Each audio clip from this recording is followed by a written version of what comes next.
Good evening, everybody. Uh, it's such a lovely evening out here.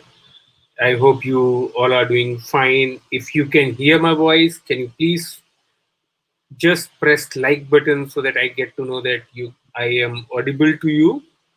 For those of you who are joining us for the first time, I would, or any one of you, if you guys can just put in from the city you are coming in, use your comment box to tell me that which city you are joining in. It's a uh, it's a word which is changing very very fast. In fact, the past couple of weeks have been a lot of changes have been observed in the word, and I think mental wellness is being talked about with as much importance as much with physical wellness or emotional or any other kind of a wellness is being talked about. And today's session we are going to focus completely on that. The session is all about how do you live an inspire life, and I think that's a topic which should be talked about a lot more. And we have a very, very special guest today who's going to talk about that. But before that, I get him in. Once again, I am being told I am not audible. Okay, I would try and speak a little louder. If I am still not audible, guys, please write in your comments that I am audible or not, and I would try and speak a little more. Oh, thank you. I got to know. Thanks, Navneesh. Thank you. Thanks for confirming that. So, what I was saying is, and I will repeat myself, I think in today's age and time, the emotional and mental wellness has become as important as physical wellness. And that is what we are going to speak today about. It's a session which is on the which is going to tell you about how do you live an inspired life. In this session, we will introduce you to the perspectives and practices for empowerment on how to have a healthy life, how to have a functional ego, and enlightenment on transcending the same ego. This session is designed to take us from being an unhappy somebody seeking fulfillment to happy nobody spreading happiness. And this session is being led by none other than Mr. Nithya Shanti. Nithya Shanti is an internationally acclaimed teacher of joyful and conscious living.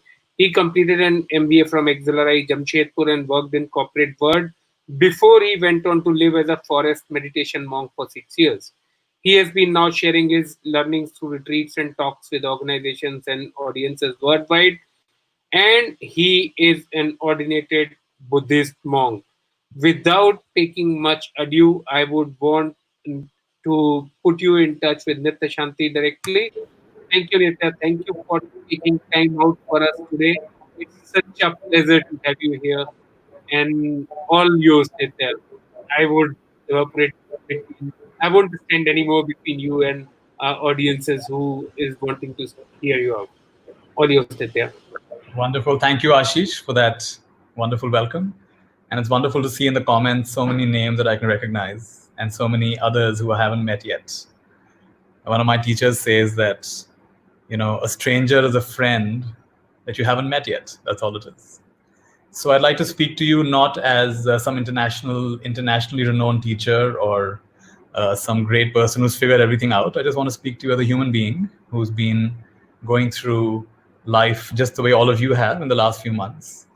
And I want to share a few things that I have found useful and helpful, and I continue to find that. And I think if you have that attitude of let's learn from everybody, the wise ones learn from everyone. There's a beautiful story of these two wise men, and they were walking down a mountain. And there was a lady walking up that same mountain, and she was carrying an earthen pot in her hand. And she stopped these two learned people and she said, "Excuse me, sirs, you seem to be very learned people. I have a question for you." I said, "Yes, sister, please tell us, what is the question?" My son left home 10 years back. Nobody knows where he went. He never said goodbye. And I've never heard of him. And it's so scary. My son just disappeared 10 years back. And as she was speaking, tears began coming out of her eyes. And she couldn't hold her emotion. And she said, "You're learned people, you're widely traveled people. Tell me, will my son ever come back?" And these two people are wondering, what do they tell this lady? And she's so overcome with emotion that the earthen pot she's carrying in her hand, it slips out and it smashes and all the water spills. And the first person is like, "Oh my." And he says, I'm sorry, you will never see your son ever again. The second man says, don't listen to him. Go home right now. Your son's waiting for you. She says, what? And she runs down the mountain. And it turns out her son has actually returned home after 10 years. So these two go to their teacher and they relate what happened. And the teacher asked the first one, why did you say what you said?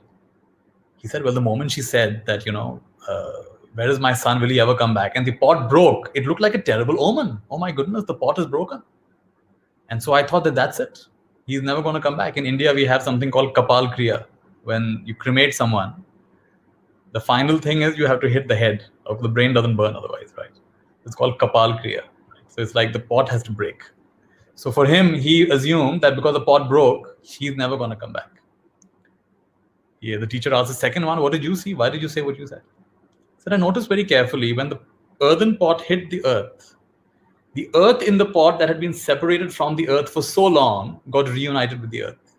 The air in the pot that was separated from the air outside got reunited with the air outside. And the water in the pot that had been separated from the other water flowed and joined the other water.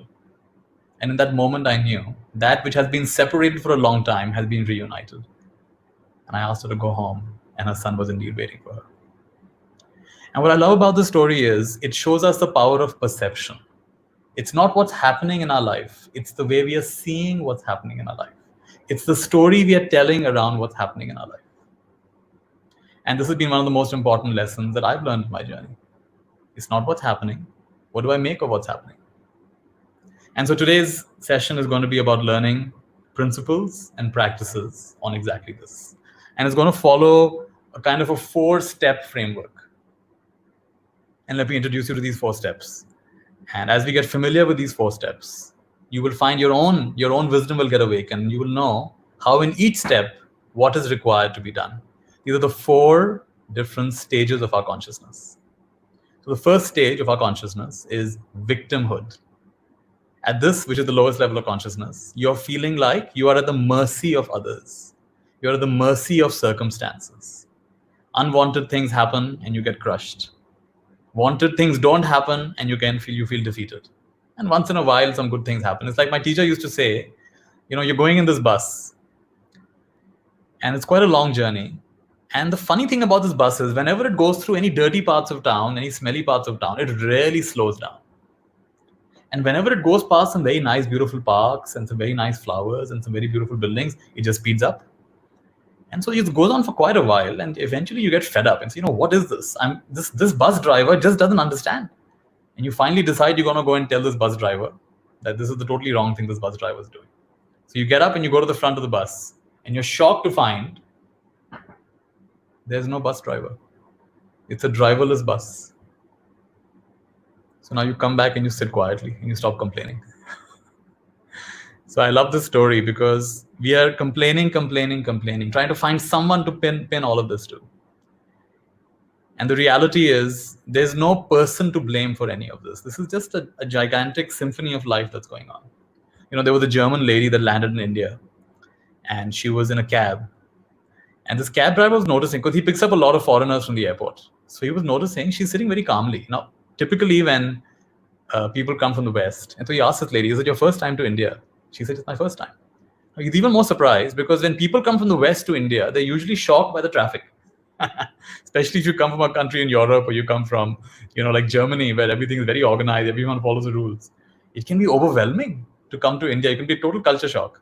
So he asked her, how come you're so calm in this traffic? Because most people I see coming from abroad, I can see that they're getting affected by it. She said, it's a good question. She said, my work is that of I'm a concert. I'm in a symphony orchestra. I play an instrument in a symphony orchestra. And there are so many different instruments and so many different players. And the whole point of a symphony orchestra is this, that all these players play together and together it creates a symphony. So being here in the traffic, I feel I'm in the middle of an orchestra. So first of all, there's beeping going on. Indians, we love to horn. So beeping is going on. And on top of that, it's a different logic. It's not the left brain kind of driving that we have in the West. This is a right brain kind of driving. For someone who's coming for the first time, it seems completely chaotic. But there's a kind of logic here also. And so the point is, in the madness, even in the chaos, there is some intelligence.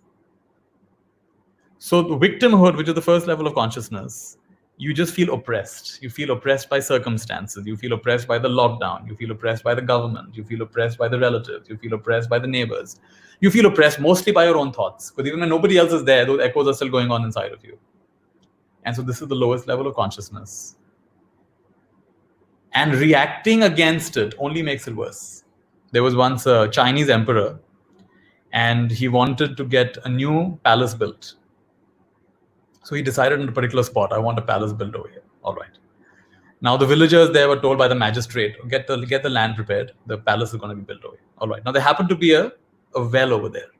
And they were asked to fill up that well because the palace, after all, has to come. All right. So they bring a lot of earth, a lot of thing to fill it up.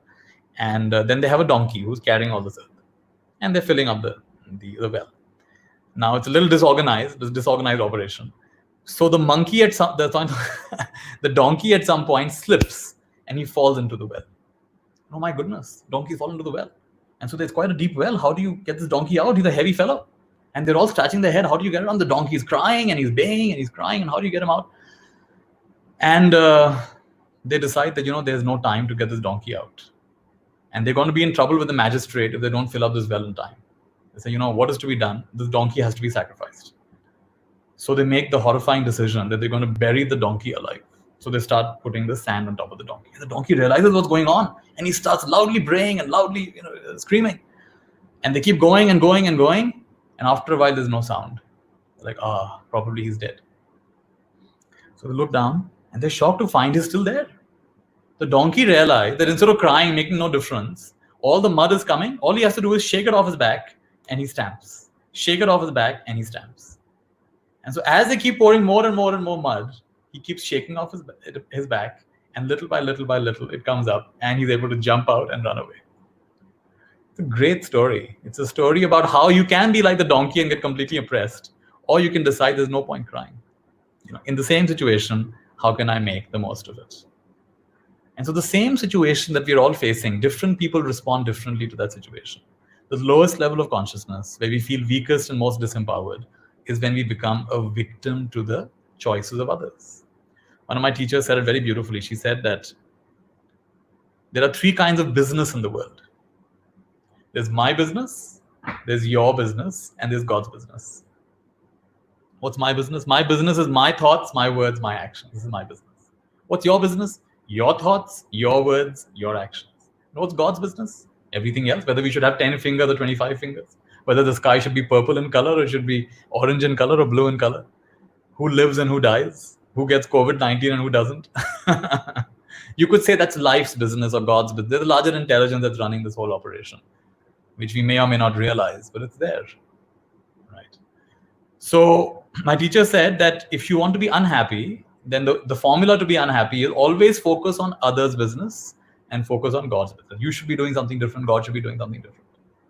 And that's a guaranteed way to be unhappy. And what's a guaranteed way to be happy and peaceful? You focus on your own business.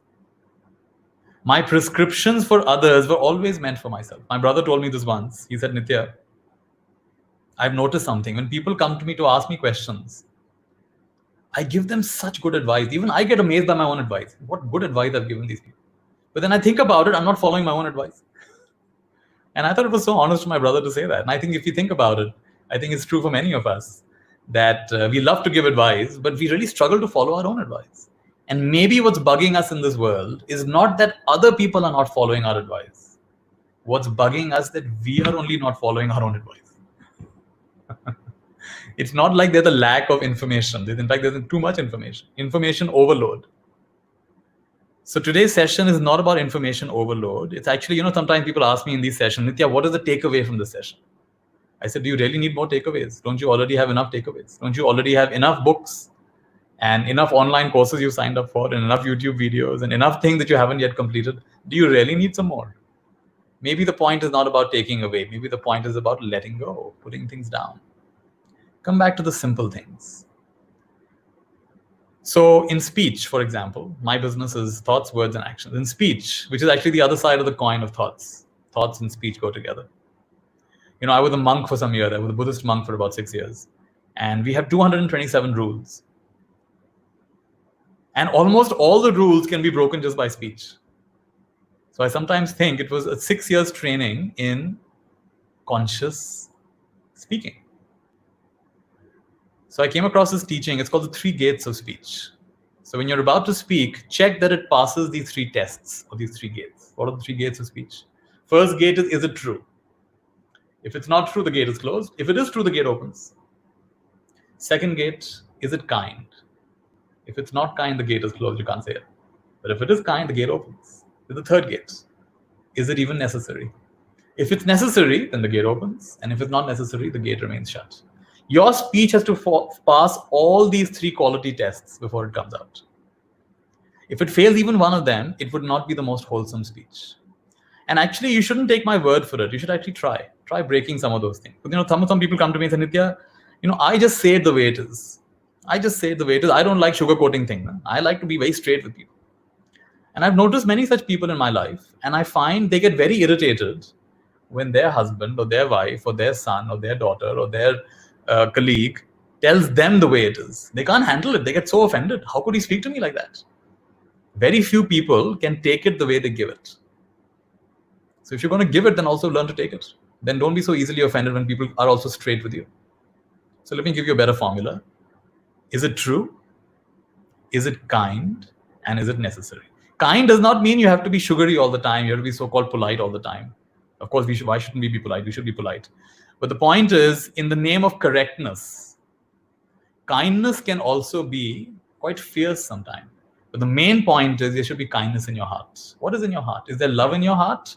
Or is there anger or angst or irritation in your heart? You have to check. Only you know that. So when we're going to use strong action, like a coach would sometimes shout on the players. But behind that is love, and behind that is wanting the best for his players or her players. So is it true? Is it kind? Is it even necessary? Because if it's not necessary, then why if you keep saying unnecessary things, people are going to zone you out after a while. They're going to tune you out. They won't even pay attention to what you're saying. So only when it passes all 3 tests does speech become wholesome, does it become powerful. The Buddha called it subhasita chaya vacha. It's the kind of words that touch people's hearts. In the Dhammapada, the Buddha says, better than thousands of words spoken which are empty of meaning and empty of effect are a few words that bring peace to the heart. Can we train ourselves like this, to be able to say a few words that bring peace to the heart? I'll give you an example. There was a lady who had cancer. She just found out actually she has cancer, and she goes to her teacher and she's crying and she's sobbing and she's crying, and her teacher's saying, what happened? Tell me at least what happened. She says, I don't know how to tell you. I just went to the hospital and the doctors told me I'm dying. And the teacher is like, that. I'm also dying. And she's like, what? You got cancer? But then she got it. Of course he's dying. Everyone is dying. Who's not dying? You see, words like this have tremendous power. And spoken at the right time, they can completely transform. Oh, it's poor me, I'm dying. No, guess what? All of us are dying. It's just a matter of when we get off, which, we're all on the same train. When your platform is going to come, nobody knows. There's no guarantee. And it's not the days in your life, it's the life in your days. Steve Jobs had this habit of looking in the mirror. He was a Zen practitioner. The word Zen comes from Chan, which comes from Dhyan. So from India, Dhyan, it went to China, became Chan, went to Japan, became Zen. So Steve Jobs was a Zen practitioner, and one of the practices his teacher taught him is, look in the mirror every day and ask yourself, what if this is the last day of my life? Will I still do what I'm about to do? And if for too many days in a row you get the answer, no way, it's time to make a change. What are you waiting for? Only you are answerable to yourself. Nobody else is answerable to yourself. And when somebody asked Steve Jobs the secret to his success, he says we have to realize that we're going to die one day. Because the biggest thing that holds people back is their own fear. And what are you afraid of? You're already naked. You're going to die one day. So if you're going to die one day anyway, go ahead and face your fears. What's going to happen? So the 3 gates of speech. Is it true? Is it kind? And is it even necessary? When you pass all the 3 tests, it's called Vak Shuddhi. Vak means speech, and Shuddhi means purification of. It is also called Vak Siddhi. A certain strength comes in your speech.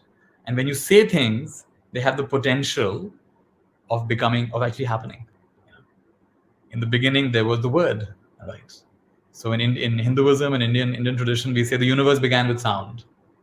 And even in the Western tradition, God says, let there be light. It's kind of sound.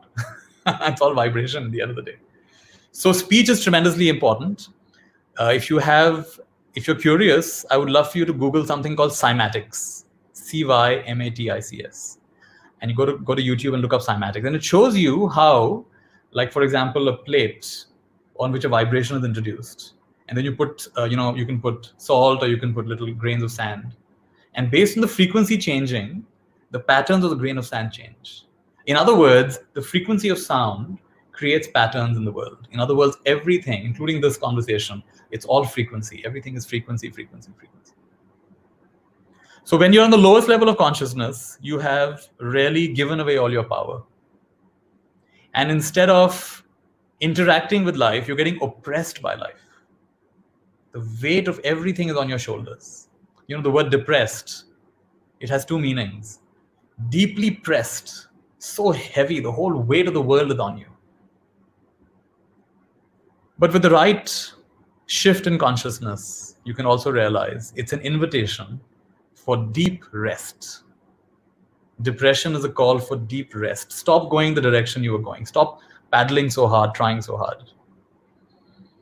It's an invitation for deep rest. And as you allow, okay, so you're sleeping more, so fine. But sleep more without being guilty about it. Right.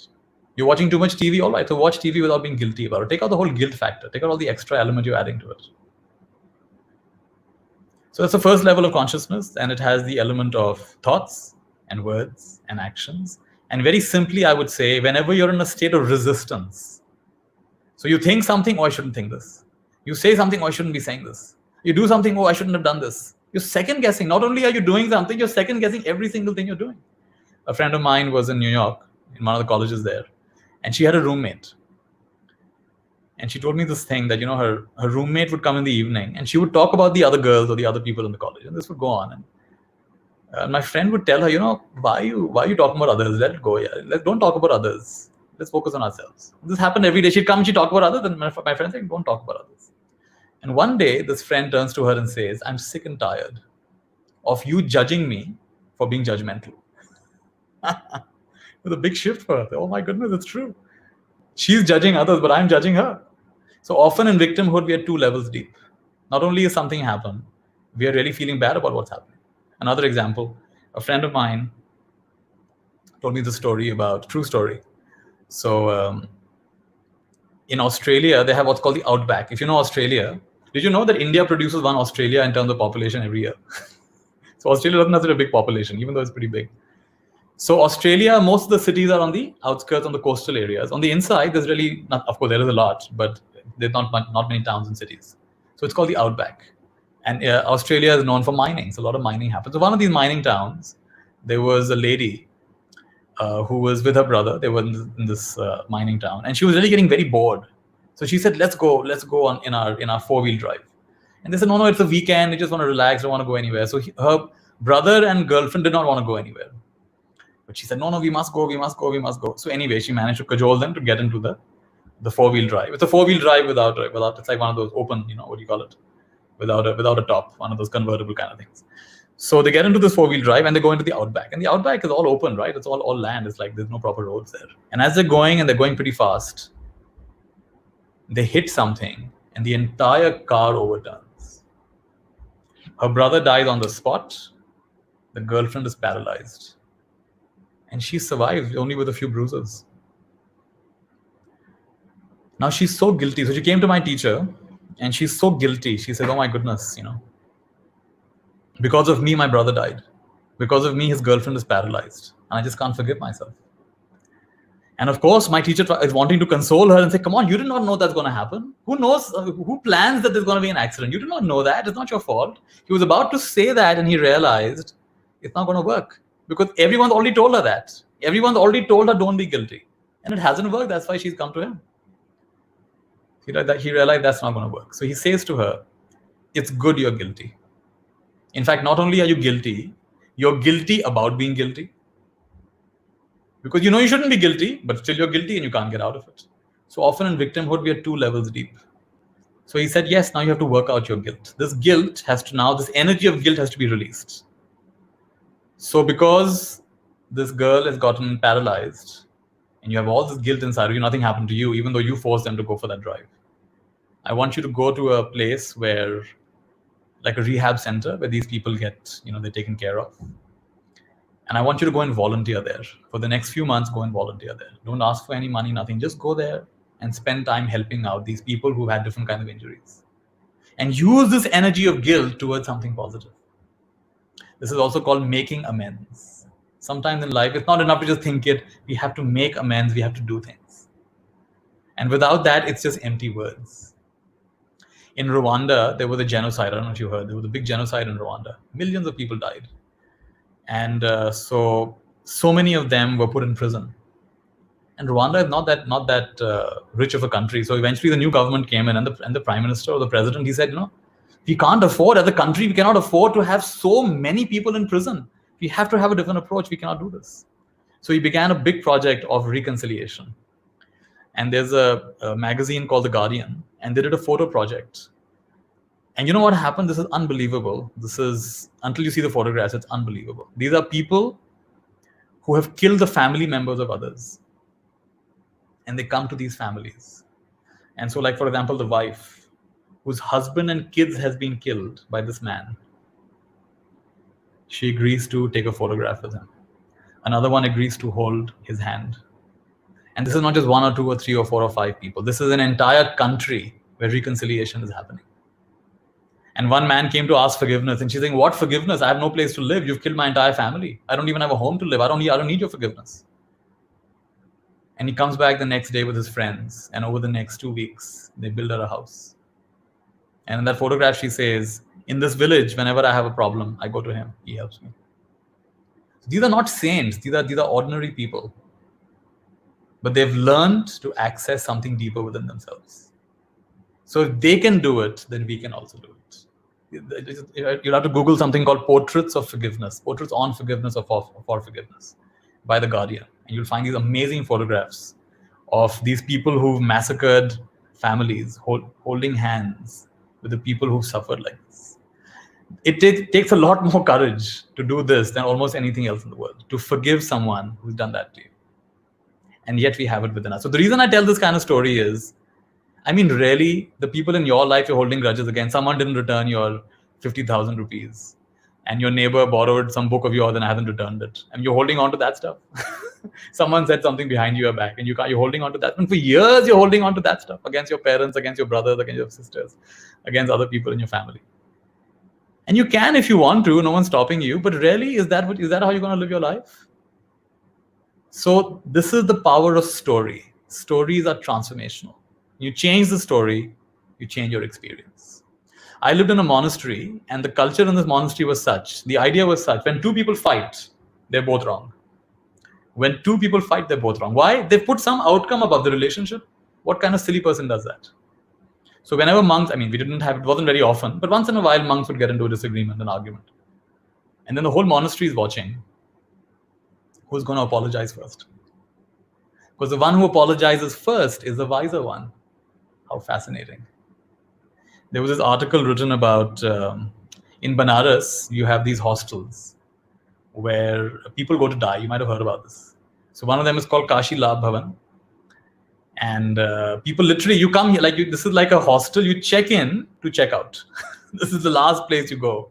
Because it's the belief in India that in Banaras, Varanasi, that is the shortcut to heaven. Because that's the only place where the Ganga actually goes backward. So in Sansara that's going this way, there's a little kink. There's an opportunity there. All right. So this young man goes and he interviews the caretaker of this Kashi Labh Bhavan. And he asks him, what has he learned? This man says, I have witnessed 12,000 deaths. People come here to check out. They're only given a few weeks here. They can't stay here for too long. Only when they're sure they're going to die, they're allowed here. And we try to make the last few days as comfortable as possible. He says one thing, and there are lessons. I think I'm forgetting how many, 12 lessons or 10 lessons. The most important lesson. There's actually an article online, you can search for this. Lessons from 12,000 deaths. And he says, one of the lessons I remember so powerfully, that there was a famous scholar from Banaras who beforehand only had booked his room. I want that room. And he comes there and he realizes that the biggest thing, the heaviest weight on his heart, is that brother he's not forgiven for the last 30 years. Because after the father died, there was the property dispute, as it happens sometimes. And there was what we say, batwara, like we say, there was a partition which happened in the family. And that bitterness has not gone for 30 years. But now it's a heavy weight on his heart. And he says, call my brother, call my brother. And people are saying, where is your brother? How do we find your brother? And people are trying to find the brother. Where is the brother? How do we find the brother? And call my brother, call my brother. And luckily the brother comes. And they hold hands. And they cry. And they make their amends. And 15 minutes later, he passes away. And in this article, this caretaker is saying, why wait till the end? What were you doing all those 30 years? What were you doing?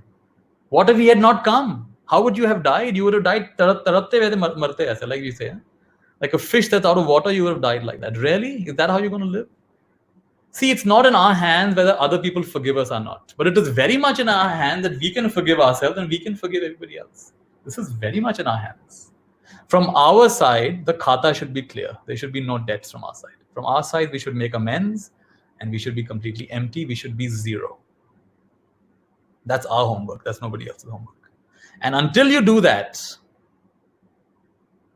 this is organized by an insurance company. Until you do that, you will not have peace of mind. Because the greatest insurance is when you've done this work on yourself. When you have found inner peace, that's the greatest insurance. Nothing else can give you that kind of deep peace. So victimhood is when you're completely caught up in all of these stories and you're a victim to these stories and you're getting deeply pressed and deeply oppressed. So let's move on now from victimhood to the second stage of consciousness is empowerment. Empowerment is when I realize, actually, I'm really powerful. What I focus on expands. I can keep on focusing on what's wrong and what's missing and what's wrong and what's missing, or I can focus on what's possible. And the moment I focus on what's possible, have you ever done brainstorming? What are the possibilities? Everyone gets excited. And all kinds of good ideas start coming. I did an MBA, and at the end of my MBA, I made a list of the best things I'd learned. And you do a 2-year MBA, but you only learn a few things that really can last you a lifetime.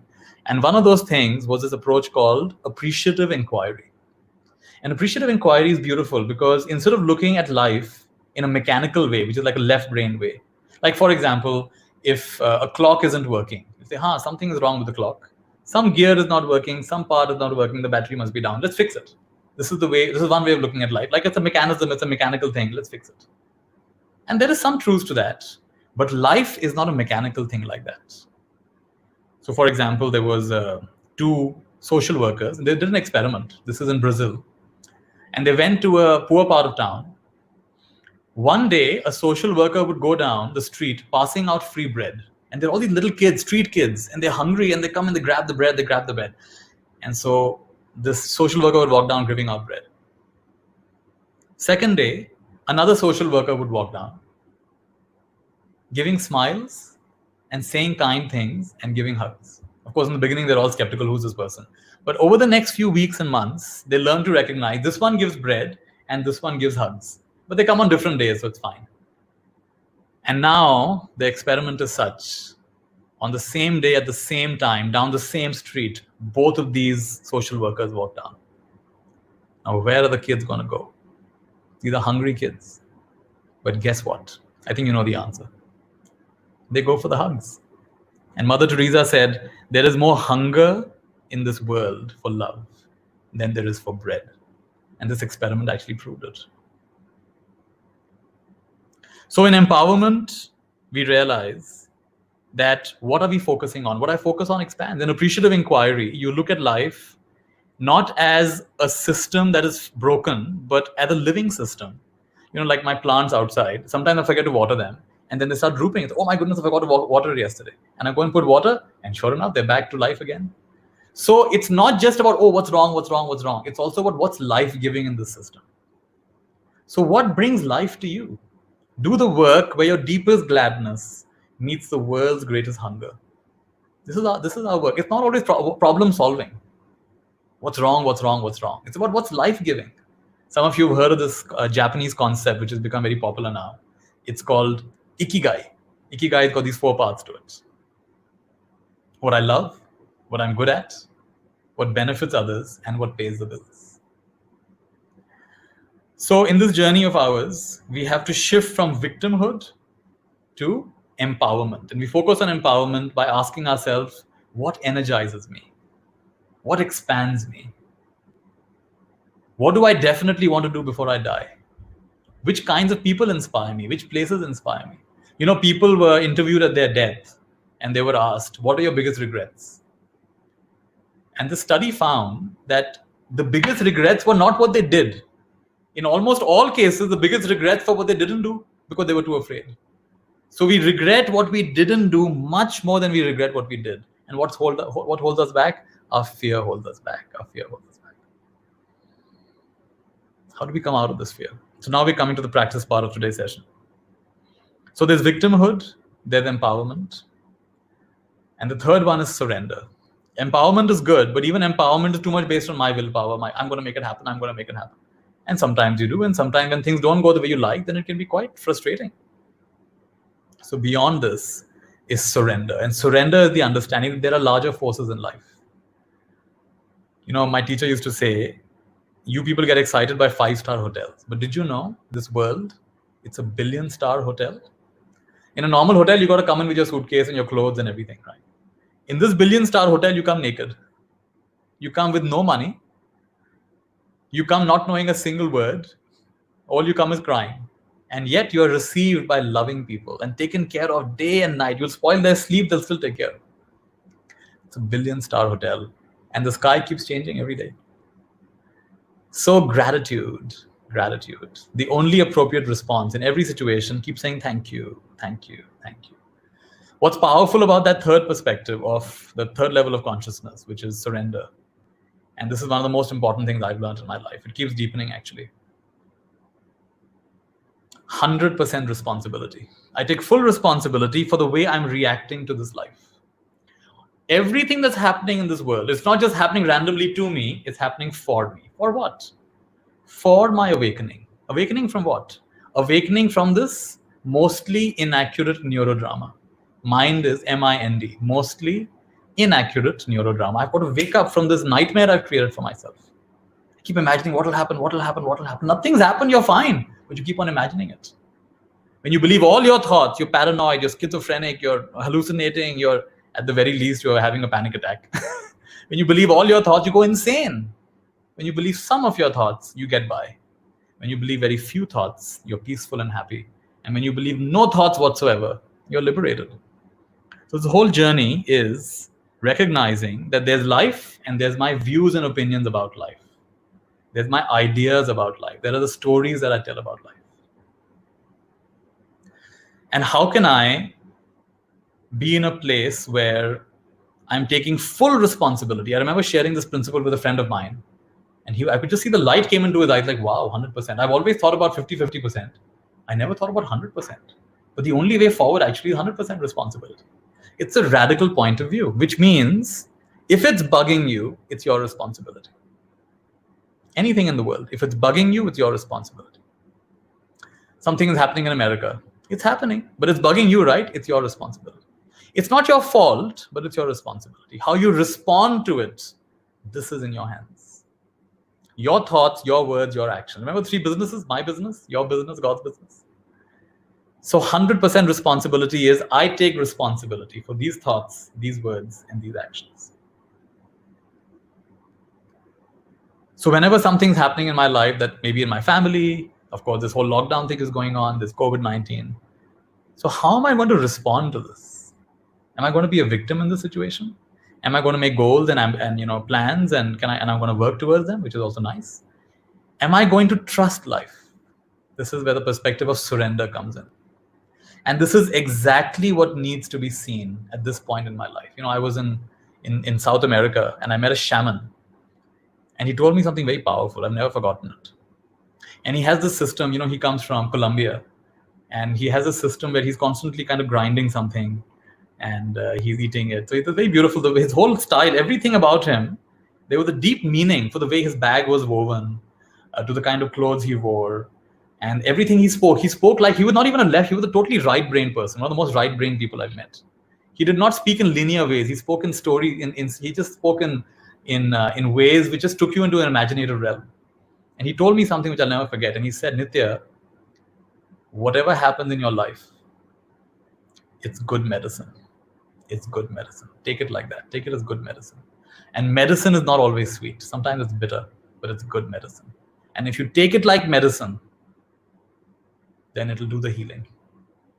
And that's what it's about. In Japan, they say arigato. The word for thank you is arigato. And there's a saying in Japan, if you say thank you 1,000,000 times, arigato, arigato, arigato, no matter what happens, arigato, arigato. If you say thank you 1,000,000 times, your universe is transformed forever. Why? You have consumed all that good medicine. And it's healed all this unconscious programming that was keeping you locked up in victimhood, or locked up in the sense that I've got to do, I've got to do, I've got to do. Even that doership is very tiring beyond a point. How much are you going to do? Even willpower gets very tiring beyond a point. Beyond willpower is surrender power. And you don't have to believe in God or anything. There's the larger process of life. How come your hair are growing? How come your food is digesting? How does your heart know what rate to beat? How does all of this happen? How are all the stars and galaxies and all operating? They're the larger intelligence of life. And to trust that, and to come into alignment with that larger intelligence of life. And one of the ways that I do this is a Hawaiian practice called Oponopono. And Oponopono says that my outer world is a reflection of my inner world.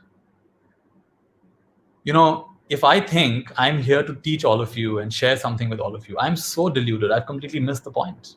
No. I am here to heal all the unconscious parts of myself. There is no one outside to be healed. All of you are perfect, completely 100%. And to the extent I feel that, oh, I need to help someone, I need to serve someone, I need to support someone, that's my homework. So the reason this call is happening, it's good medicine for me. Something in me needs to be healed. Some unconscious part of myself needs to be healed. I take full responsibility for this experience. I'm sorry. Please forgive me. I love you. Thank you. I'm sorry. Please forgive me. I love you. Thank you. When I say I'm sorry and please forgive me, I'm recognizing how much I've been taken for a ride by all of these unconscious programs. Fear and anger and irritation, kinds of things. And sometimes even the so-called pleasant ones. Oh, I'm such a generous person. You got locked into the idea of being generous. Oh, I'm such a positive person. You got locked into the idea of being positive. So even if pain is happening, you cannot share it in emotion in a relationship. Oh, I'm a positive person. But sometimes things have to be shared. Is it true? Is it kind? Is it necessary? At the right time, you can share it. In the right way, you can share it. So to take full responsibility, I'm sorry, please forgive me. This makes me recognize these programs, that I'm not these programs. There are programs, and often they're not even my programs. They're coming from family, they're coming from culture, they're coming from ancestors. They're coming from who knows where. Humanity's stuff. We are dealing with humanity's stuff, not just your stuff. You know what, in your journey of unbinding, of freeing yourself, you're going to encounter every stressful thought this world has ever had. You have to. Because you're one with it. You're one with the fabric of life. You're going to encounter everything. Now the question is, are you going to fall for it? Or are you going to recognize it? Another one. And to your own thoughts and memories as they come up, the sanskara that we say in Sanskrit, as they come up, these sanskara as they come up, you say, I love you. Thank you. I love you. Thank you. They're going to keep on coming up. They're going to hound you like ghosts until you say, I love you. Thank you. I lived in Thailand, and people in Thailand tend to be very afraid of ghosts. And I lived, in my monastery was a cremation ground. It was a forest where people would go and cremate dead bodies, basically. So they gave it to the monks because, nobody wants to build anything there full of ghosts, right? And we used to live in that forest. And some monks had strange experiences. I also once or twice had a few strange experiences. But one thing I'd learned, there's nothing to be afraid of. These poor ghosts or these poor subtle beings, they're operating at a level so far below human level. They're operating at a level of complete fear, complete attachment. What they deserve is not our fear. What they deserve is our compassion. I love you. Thank you. I love you. Thank you. So forget about whether you believe in ghosts or not. Your own internal ghosts are there. They're haunting you every day, keeping you from sleeping. They're troubling you. Internal attachments are there, internal despair are there, hounding you. When they're hounding you, I love you. Thank you. Milarepa, one of the greatest Tibetan saints of my time, very powerful. You check out the story of Milarepa. Beautiful, powerful, inspiring story. True story of how a man transforms his life so powerfully. And he comes to his cave. So he meditated in a cave for many years. And one day he comes to the cave. And by the way, by this time, Milarepa is a fully enlightened, fully liberated being with tremendous psychic powers. And he can fly in the air. He can do all kinds of cool stuff. And he comes to this cave, and there are these three like rakshas, like ogres. They're standing on the entrance of his cave. So Milarepa orders them to move. They don't move. He orders them to get out of the way. They don't get out of the way. So he throws water at them. Nothing happens. He brings rain onto them. He tries all of these supernatural things. He only gets stronger and stronger and stronger. He says, oh, these demons, they eat. The more I resist them, the more they're going to eat up that resistance. They're going to get bigger and bigger. These are anger-eating demons. These are resistance-eating demons. Oh, this is not going to work. So Milarepa lies down over there on the ground. He says, you want to eat me? Come and eat me. You want to eat me? Come and eat me. He lies down there and he welcomes them. And these ogres get really ferocious and they run towards him and they pounce on him. And just before they can reach him, poof, they vanish. It's a metaphor. That's the way life is. What you're most afraid of, Carl Jung said, the cave you're afraid to enter has the treasure that you seek. All of these voices, all of these scary voices within you, the day you say, I'm sorry, please forgive me, I love you, and I thank you, they will reveal their treasures to you. They're good medicine, but they're not going to leave you until you know how to eat that medicine, how to consume that medicine, how to come to peace with that medicine. So that's the formula for you. Whatever comes up in your life, take 100% responsibility. Having a problem with your boyfriend or girlfriend or husband or wife or neighbor or kids or teacher or you name it, client who's troubling you. This is exactly what I need at this point in my life. At some point in my life, I said, I want to shine. I really want to shine and shine and shine. I want to be the best version of myself. At some point you said it and life said, all right, noted. All right. And now the delivery is coming. Rumi said, how will your mirror ever be polished if you complain with every rub? The polishing has begun. So the only appropriate response is when these clients have come and these bosses have come and these difficult situations have come, you say, bring it on, bring it on. What you resist will persist. It's like the Rakshas. It's like those ogres in front of Milarepa's cave. What you resist will persist, but what you welcome is not a problem anymore. Welcome, welcome, welcome. Come and eat me up. I'm sorry. Please forgive me. I love you and I thank you. The full responsibility. If it's coming in my life, it's exactly what I need at this moment. Harivansh Rai Bachchan used to say, Man chahi ho to acha, na ho to aur bhi acha. What a beautiful teaching. And this brings us to the fourth level of consciousness, which is awakening. Awakening. Awakening from what? Awakening from the dream of separation. Anything I do to you, I'm actually doing to myself. In fact, even before I do it to you, I'm doing it to myself. I cannot get angry at you without hurting myself first. I cannot deceive you without deceiving myself first. Anything I do to you, I'm doing to myself. You are another me. At the deepest level, we are all connected. But again, this is not something you will understand in a philosophical way. You have to understand it in a very actual way. And the more you grow in this sensitivity, as you make this journey from victimhood to empowerment to surrender, you know what's going to happen? All of life will start speaking to you. Trees and animals and humans, you will start picking up stuff. You won't even consciously try to. You'll just pick up. You'll just know. Let me give you an example. Some of you might find me crazy for this example. I'm going to give it to you anyway. That I recently bought a new blender, right? And I'm quite excited because I like making smoothies and things. So I got this high power blender. And I brought it in my kitchen and installed it. And I took my old blender and I put it into the cabinet. Later in the evening, I was drying some clothes. And I get this strong feeling, because I was very close to that cabinet where I put the blender. I got a strong feeling that my blender is feeling very offended. My old blender, it's like, for such a long time, I took care of you. For such a long time, I gave you all kinds of delicious smoothies and all kinds of soups and all kinds of food. And the moment the new one came, you just put me away, unceremoniously put me away. Now you can call it my imagination, but I was like, wow, what was that? I'm like, this is amazing. And I had to stop drying clothes. I had to immediately go, take out that blender, put it back. I wiped it clean. And I said, I'm sorry. Please forgive me. I love you and I thank you. I'm sorry that so unceremoniously I put you away. I did not honor the contribution you made to my life. In India, we believe that everything has got consciousness, which is why we have festivals where, whether it's our laptop or whether it's our kitchen utensils or whether it's our scooter or our car, we put flowers on it. Everything has got consciousness. This is a deeper reality. But if you're just doing it ritualistically once a year to make sure nothing bad happens, you're missing the point. Everything wants to be loved. Everything wants to be appreciated. Whether it's your chappals, whether it's your car, whether it's your mobile phone, whether it's your pillow, and of course the people in your life. If you can learn to do this, you're going to enter a whole different dimension, the dimension of oneness. A friend of mine, Shraddhalu, told me the story. He was in transit. He was coming from the US to India, and he had to change his flight somewhere in Europe. And as he's walking to his, he has to change planes, so he's walking on the terminal. He notices an old lady struggling with a big bag. He just walks up to her, smiles, and he takes her bag, and they walk together.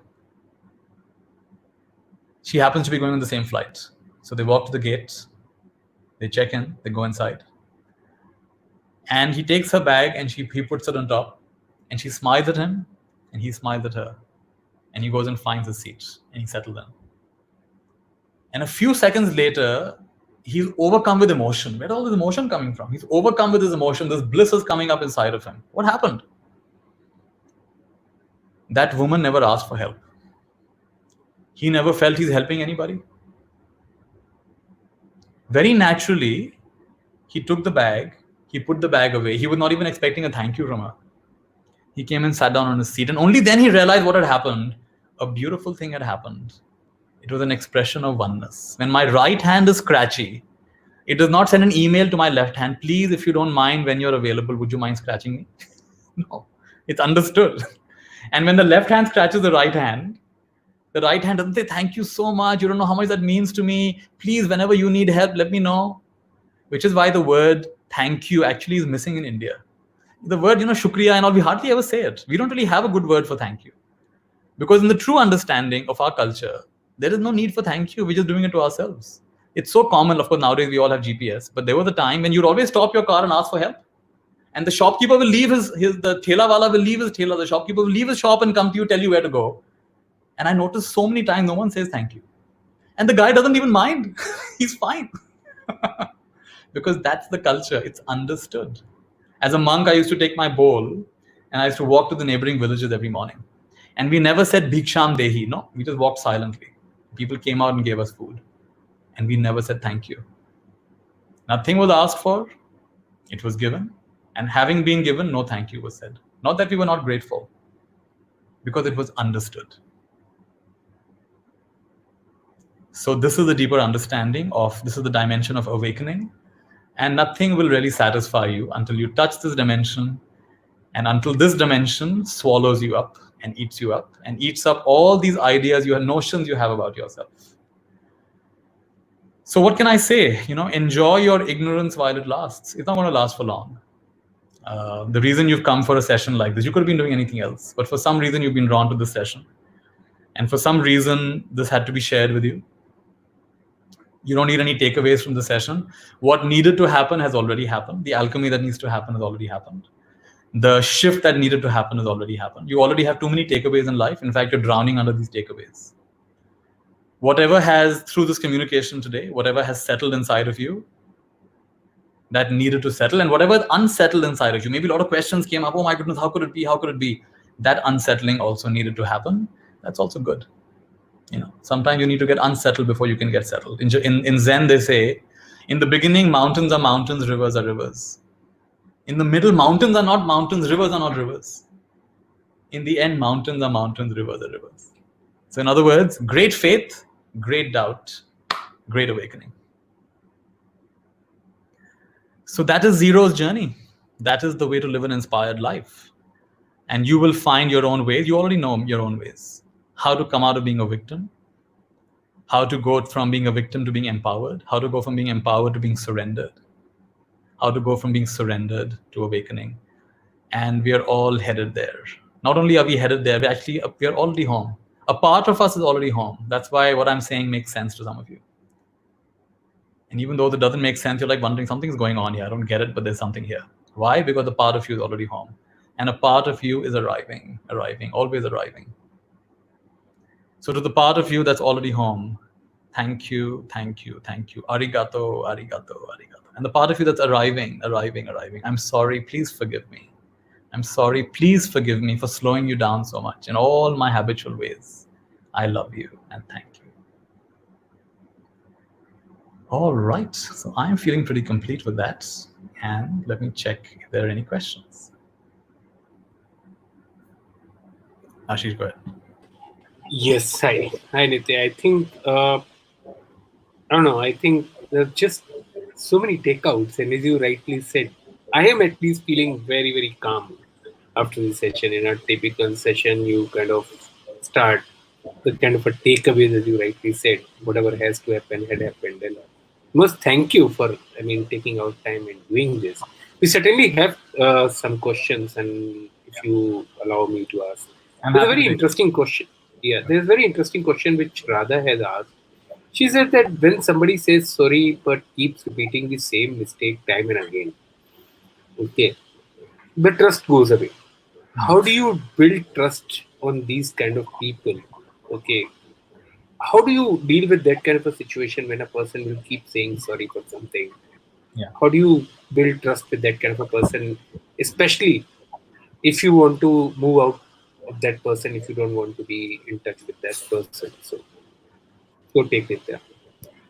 Well, when you say you're going to meet me at 5 o'clock and you come at 5:30, you say, oh, there was traffic and this happened. Okay, fine. Then again, tomorrow we're meeting at 6 and you come at 6:30. Oh, something happened. Okay. And again, one time it happens.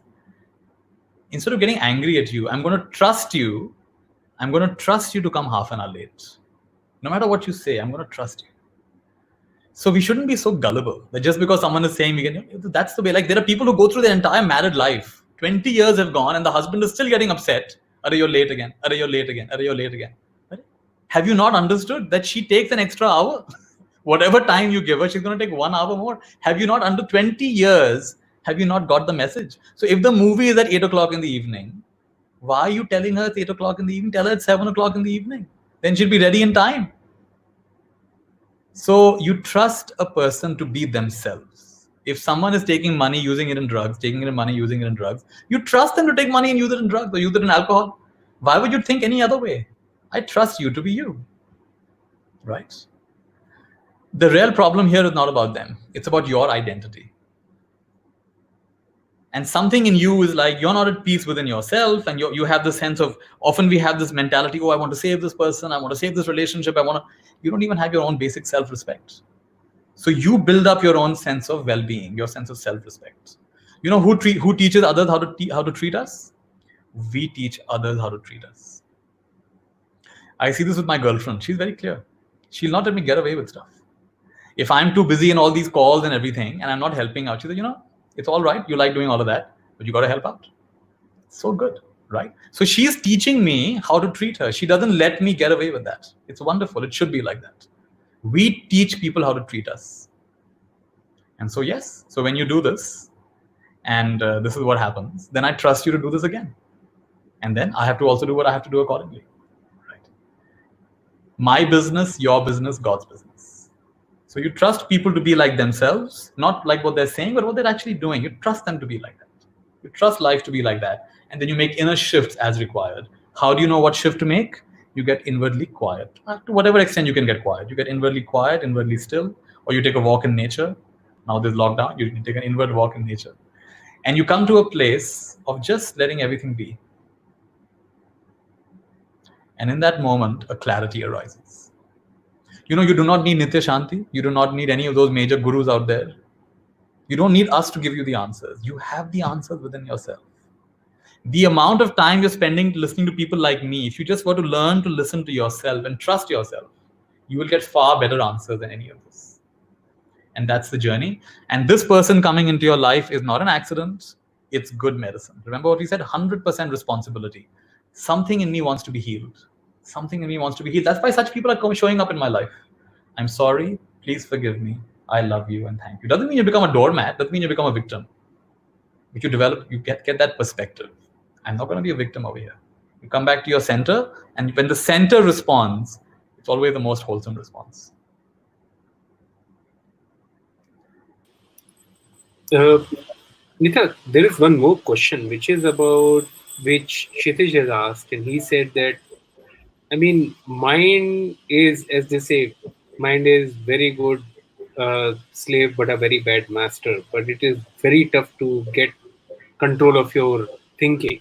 I mean, how does the one get going without thinking of result? How does one kind of get into that zone that you kind of can take things up and can be centered, calm when everything all around you see all chaos? Yeah.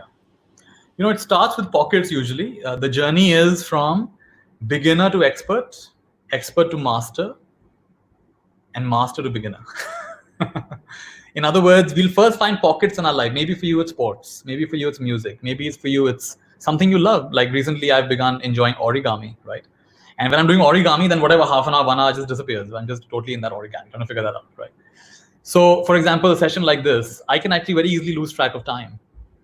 So don't try to do it everywhere first. Find pockets in your life where you're able to do it. And most of us already have that. If you're reasonably, sorted in your life, some aspect of your life, whether it's sports or whether it's exercise or whether it's deep conversations, something in your life, you have a sense of flow, a sense of commitment, a sense of deepening. And now the whole point is what I'm doing in one pocket of my life. Can I now start applying that to many, many, many areas of my life? And how do you do that?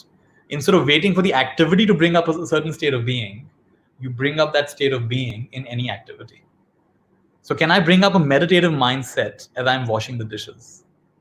Can I bring up a meditative mindset when I'm not very fond of doing financial work, figuring out taxes and all of that, but can I bring up that meditative mindset when I'm doing that as well? Sri Aurobindo had a powerful teaching. He said, actually it was Swami Vivekananda, he said, you should be able to pick up a really boring book and read it from cover to cover. And that's how you master your mind. Right now, most of us have become completely dopamine addicted. The slightest irritation, boredom, like you start a movie on Amazon Prime or Netflix, within 5 minutes, no. And you next movie, because you have such a lot of choice, right? And immediately your attention deficit happens. So the ability to hold on and stay with things for a little bit longer, that's the first basic training of the mind. You can do something called the Pomodoro technique. Challenge yourself to do something for 25 minutes without any interruptions. And that's very good. You start accessing deeper resources. Ultimately, it is not the activity that gives you that peace. It's not the music. It's not the rock climbing. It's not even nature. It's not even other people. It's that state of consciousness. And that state of consciousness is always available to you. And that's what we want to practice. We want to practice that ability to bring our wholehearted attention to whatever we are doing, to the extent that we actually forget ourselves. It's like, sometimes people say, Nithya, what were you just saying a little while back? I don't know what I was saying because I was not planning what I was saying. How do I prepare for sessions like this? I actually make myself as much of a zero as possible. The more of a zero I am, the more powerfully what needs to come out comes out. The more I'm thinking, I should better cover this, the more confused I get. The more I empty myself, the more. So you ask yourself, where in your life are you able to empty yourself? Start from there, and now double click on that and bring it to more and more and more and more areas of your life. And that's how you master the mind. And that's how very naturally you go from beginner to expert, expert to master. And the master just wants to be a beginner again. You want to bring that beginner's innocence to everything that you do. And that's what's beautiful. Interesting take you got out there on this one, I think. There is a question which is being asked which says that how do you deal with criticism? I mean, With in criticism? today's yes. How do you deal with that? If somebody is criticizing you and somebody is being overtly critical, how do you deal with that? I'll tell you a story from the Buddha's time. There was Buddha's son Rahula was also a monk, quite young. And the other monks would look at him and be a little jealous that he's the Buddha's son. So he gets special treatment, even though he didn't get special treatment. So some of these young monks decided to spoil his reputation. So one day, Rahula is walking down a path, and they purposely scatter some leaves on the path. Because you see, monasteries are well kept, they're well swept and everything. So they purposely scatter some leaves on the plant, and they put a broom somewhere on the side near a tree. So Rahula is walking, he just barely approaches the leaves, and all these monks gather around and say, "Look at what a careless monk you are. There are leaves lying here, there's a broom over there, and you're happily walking by." And it's all done to trigger him. It's purposely done to trigger him, to make him, to criticize him, and so that he feels offended. He says, "How dare you plot and scheme against me?" And he loses school, and that will be the end of his reputation. But Rahula is, of course, much smarter than them. He looks at it, yeah, good point. Yeah, you're right. There's leaves here, and there's a broom over there. Thank you so much, brothers, for pointing it out. Give me a moment. And he goes, and he gets the broom, and he sweeps everything, and he says, "Please forgive me. I shall be careful in future." They wanted to spoil his reputation, and the opposite happened. The thing is that anything anyone says about you, I'm going to go even deeper. Anything even you say about yourself, it is false. Because every thought is like a map. No map is the terrain. Not a single thought in this world is true. This is part of our awakening process. You realize thoughts are just approximations. Thoughts are just like labels. They're like maps. The map is not the terrain. So anything you think about me in this session, no matter how great you think I am, or how ordinary you think I am, or how hopeless you think I am, it's all false. So whether you praise me to the heavens or you criticize me to the deepest depths, it doesn't matter. That's your projection on me. And I've got to be willing to realize that. But if when you say something to me and it triggers me in some way, thank you so much. You've shown me an inward limitation of mine. I'll give you an example. There was a Zen master who was respected throughout Japan. He had many students. He had a big monastery. And one day he was invited to an event where the emperor himself was present and many other dignitaries were present. So he goes to this event. He's there all afternoon. He comes in the evening and he calls for a meeting. All his students gather. And he takes out his, these Zen monks, they have this collar. He takes out his teacher's collar and he puts it out and he says, "I'm no longer your teacher. I'm now giving up my role in this monastery." What happened? What is this big decision? Why are you saying this? He said, "When I went to that event, I noticed I was no longer my natural self. In the presence of those dignitaries, in the presence of the emperor, in the presence of all of these people, my behavior changed. I became awkward. I became self-conscious. My practice is not complete yet. So I shall not dare to teach you until I finish my work." So he gave up his very well-respected position, and he practiced for another 10 years with his own teacher. And only then did he continue teaching. And I love the story because it shows us whether it's praise or it's in the presence of others or it's criticism, if it's creating a distortion within you, this is good medicine. This is good medicine. Why should I be so weak? Tied up with praise. Even praise captures you. Like, for example, if people start telling me, "Nithya, you're such a funny teacher. Every time you make us laugh, you're so amazing." Now there's a pressure on me. I've got to make people laugh every time. "Nithya, you're so good. You keep us so entertained. You tell so many stories." Now I've got to tell stories every time. I've got to tell different stories every time. Your praise also puts me in a box. Your criticism also puts me in a box. You know what? You can have your praise. I'm happy to listen to your praise. I'm even happy to listen to your criticism. But I'm very clear, it's your business. Whatever you think and say about me, it's your business. I may or may not learn anything out of that. That's fine. That's my business. But I'm not going to get emotionally entangled in any of that. Because nothing that you can say about me is real. Nothing that even I can say about me is real. So when someone is criticizing you, in Buddhism we would say, "Sadhu, sadhu, sadhu," how precious it is. A treasure has been revealed. And now what are the options? Either there's some truth to it, and there's always at least 1 grain of truth to it. There's at least 0.1% truth to it. You're not even that, Hindi mein kehte hain, doodh ke dhule hue. You're not even that. There must be something, right? At least a 0.1%. But at least to that extent, I'm grateful. Thank you for pointing it out. This is a part of growth mindset, how we can learn. And if indeed it is completely false, there's nothing to it, then all right. Then maybe you must really be suffering, which is why you're finding fault with everybody, including me. And if there's a lot of truth to it, thank you so much. This is you held up a mirror to me. You've revealed a treasure to me. If you cannot think like this, then I'm sorry, you will continue in that victimhood state. You'll keep on thinking of strategies. And this is what happens in organization. I do programs for corporates. And they're all playing games with each other. They don't know who to trust anymore. Everyone's wearing a mask. And out in front of you, they're very civil and they're very pleasant and come to my home for dinner. But behind your back, all kinds of plotting is happening with somebody who knows. You think you're in one WhatsApp group. Behind that, there are 3 more WhatsApp groups with private conversations happening. And that's how it goes. You can't trust anybody, right? You're wearing masks, they're wearing masks, and there are levels and levels and levels of deception going on, like an inception. It's not even a very rare thing. This happens all the time. So is that the kind of life you want to live?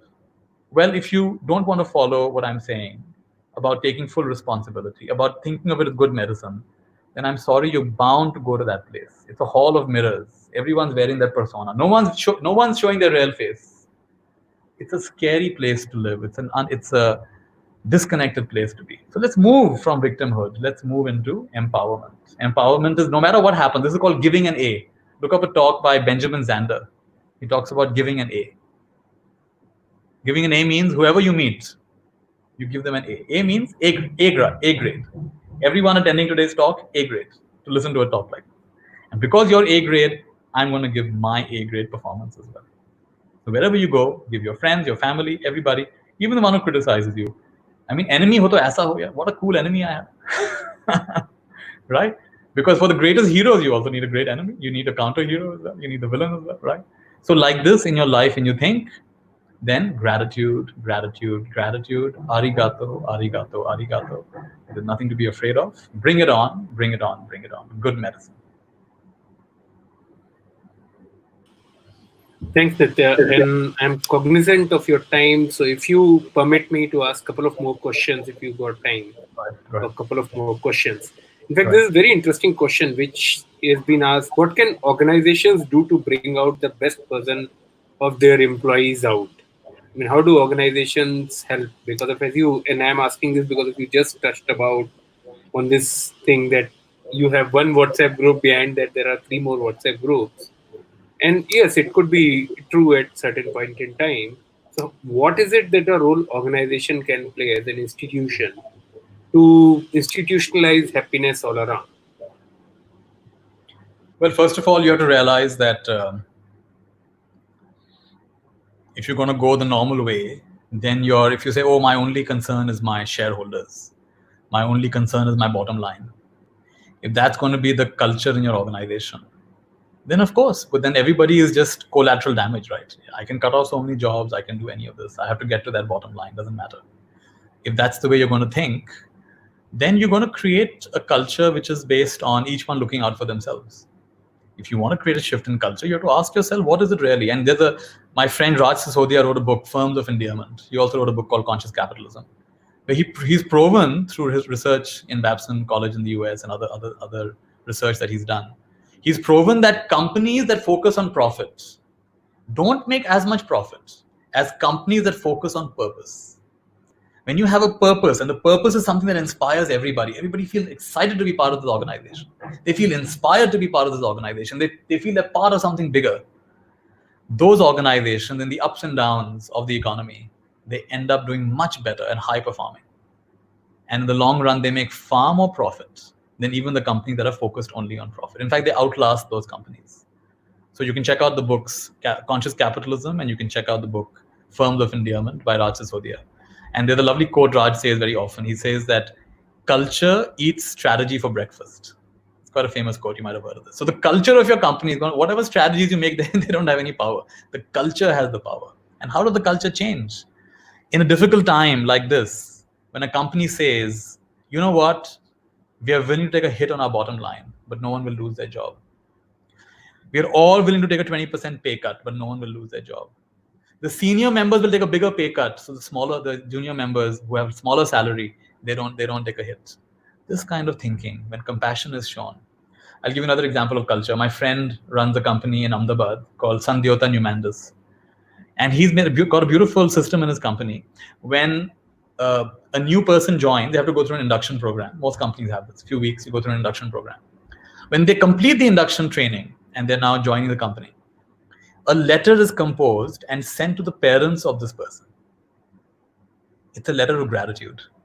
And the letter says, we are so happy to have your capable son, your capable daughter join our company. This person is so full of so many good qualities. And we are so happy to have him or her on our team.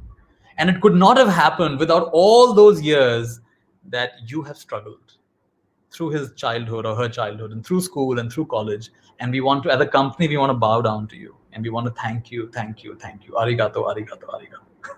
Because of you, this person has joined our company. And these letters are sent to the families, the parents of this person who's joined. And these people are there reading these letters. They've never read a letter like this. And they call the son home or the daughter home and say, what is this? You've also never thanked us. This company is thanking us? You know what's happening? The entire mindset changes. And the family is so proud that my son or daughter works in a company like this. And tomorrow when they want to leave, they say, you're not leaving this company, all right? And I don't care what other package you're getting. You stay in this company. It's a good company. Simple things like this, when they touch the heart, they change everything. Are you creating a workplace which is just based on getting things done and getting the bottom line? Or do you really want to create an empowering change? And there are many examples. Of course, by and large, the news only highlights the corrupt companies. But there are so many examples. Southwest Airlines is an example of a company. Did you know, like in the US, if you go, you have to pay for not only your ticket, you have to pay for your baggage. Most of the time, all airlines, you've got to pay for your baggage. Now, Southwest Airlines does not charge for baggage. So I was in a conference and somebody asked the CEO of the Southwest Airlines, how come you don't charge for baggage? You're a budget airline. Every other airline charges for baggage. This is we realize something, that when we charge for baggage, people try to bring in heavy cabin baggage because they want to reduce the money they're spending on check-in baggage. They bring in heavy cabin baggage, and our flight attendants had to struggle with these heavy bags putting it up. And we did not want to inconvenience our flight attendants. How beautiful it is. Which company thinks like this? So when you think like this and you're rather willing to take a big hit, this is a big hit on your profits, not charging for bags, then those people will do anything for you. So it has to do with your culture. And are you just going to blindly follow what everybody else is doing? Or are you going to create your own culture? You know, in the corporate space, you're very good at achieving goals. But are those goals really in alignment with your deepest values? Are they ikigai goals? Is it really what you love? Is it really what you're good at? Is it really what is benefiting the world, adding value to the world, adding gladness to the world? And if you do that, then the fourth part of ikigai, the money will also come. I tell you, happy money will come. That's the beautiful thing about this.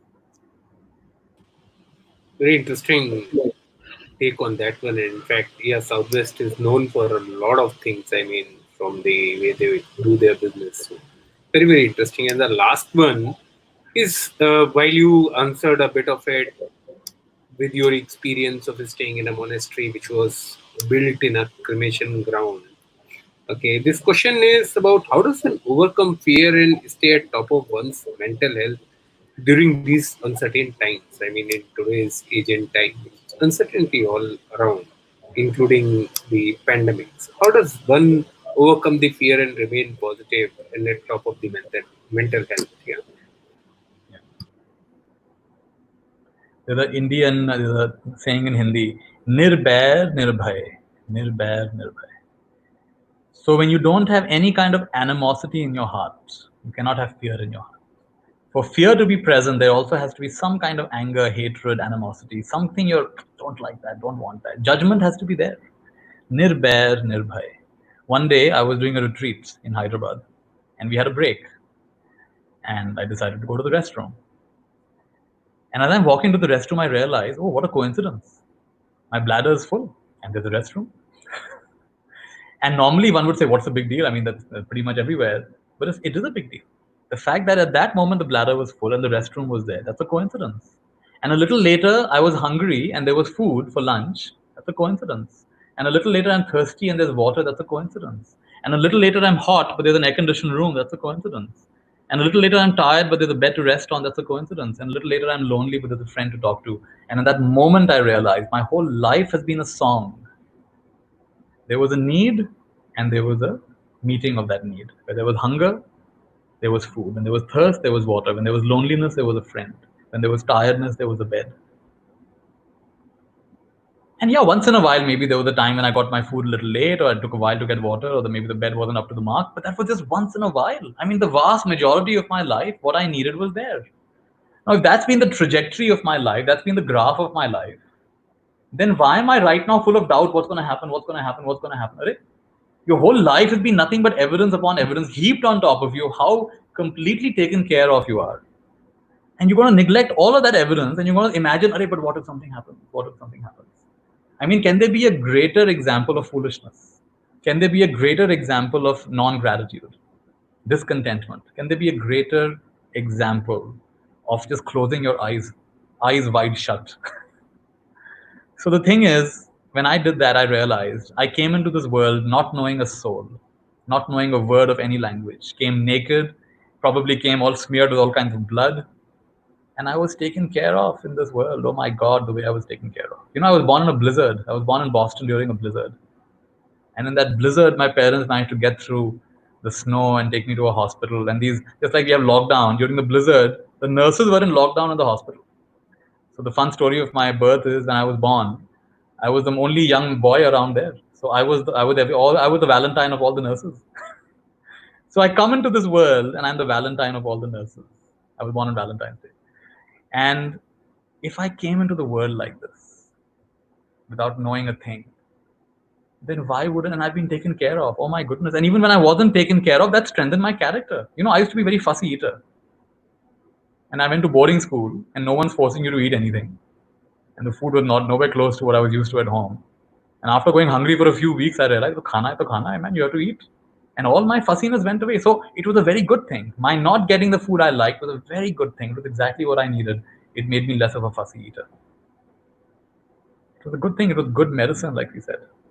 So in the same way, my life has been a song of support and challenge. And the support and challenge is where I've grown. It will continue to be like that. I will always be looked after. And at the moment of my death also, I shall be looked after. If I was looked after at birth, I shall be looked after at death. Nirbhair, nirbhay. When you can stop having strong, foolish judgments and look at the absolute audacity of the billion-star hotel that you're living in, the awesomeness that you're in the lap of, in so many ways, life is again and again proving to you, you are the favorite child of existence. And you're overlooking that for some silly random thought about this is not good enough, that's not good enough. Only gratitude is going to overcome this. Only I love you is going to overcome this. So let the fear come. And like Mila Repa said, eat me up. You want to eat me up? Come eat me up. You want to kill me? Come kill me. When the panic attack comes, you want to kill me? Come kill me. Panic attack become the panic attack and you resist the panic attack. When you say, come and get me, that panic attack evaporates like nothing, because it is nothing. There's nothing there. Only resistance is what's making it worse and worse and worse. You welcome it, it's not a problem. So this is how you come out of fear. This is how I dealt with the ghosts in my monastery, whatever ghosts they were inside or outside.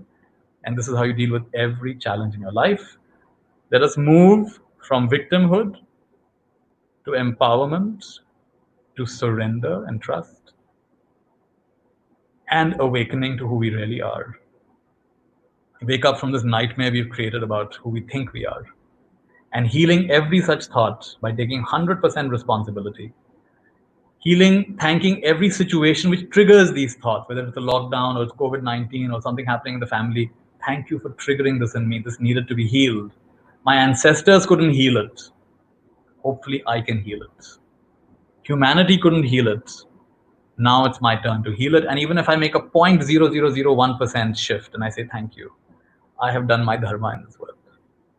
Do your best in dharma, leave the rest to karma. The wheel will turn it round, and true peace is bound to be found. Thank you very much. That's a very, very incredible learning out there. I mean, I am going to be much more grateful and much more at peace and contented, I think, and I already feel that. I already feel very, very happy realizing that. Yeah, I mean, it's so true that we have been taken care of so much. There's nothing which is going to change. So thanks a ton, Nithya. Any final thoughts you want to share before we kind of wind up this session? I know we are running much over time, but It's all right. I mean, I'll just give you 3 words. When I summarize all my teaching, they come down to these 3 words. The 3 words are you ready? 3 words. 3 words are trust your process. And whatever your process is, if it's taking you through doubt, you trust that doubt. If it's taking you through a lot of passion and lust, you trust that lust. If it's taking you through a lot of anger and resentment, you trust that anger and resentment. If it's taking you through tremendous financial hardship, you trust that financial hardship. If it's taking you through cancer, if it's taking you through bankruptcy, if it's taking you through your third divorce and losing your loved ones, well, you trust that as well. And you say, thank you, thank you, thank you. I don't understand you. I may not even like you, but I don't need to like you to love you. I'm sorry. Please forgive me. I love you and I thank you. This is the way, by taking 100% responsibility, by seeing everything as good medicine. Let me end with a story. This warrior is married.